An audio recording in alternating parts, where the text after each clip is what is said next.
Policy of having girls pregnant and allowed to stay in school and be learning. What do you think about it? Uh, it serves as an example for others to copy. When a student is pregnant and then you let that student live among her colleagues, they don't see anything wrong with that person. And for that matter, come someday, schools will turn into environments where our children will continue to get pregnant. Many more will get pregnant. But if there was a certain treatment given out to people who get pregnant, students who get pregnant on campus, it will serve as a scare. Abdullah Sulemana, another educationist, holds a different view on the matter. He said the policy is not meant to encourage children to indulge in immoral activities, but an opportunity for them to develop into productive citizens. As we are discouraging children from indulging in immoral activities, we also want to ensure that when it happens, we shouldn't leave the child.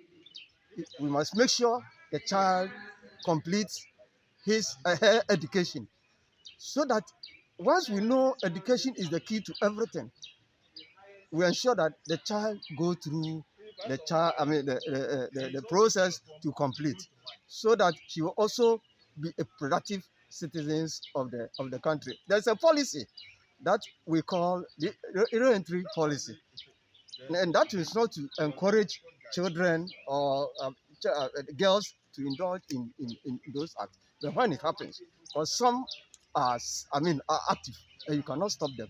But when it happens, what do? We cannot leave them. We have to encourage them to complete the education. One student, named Withheld, who gave birth right after the first paper of the ongoing West Africa Senior School Certificate Examination, is among about 33 others who are pregnant in the region and are covered by the policy.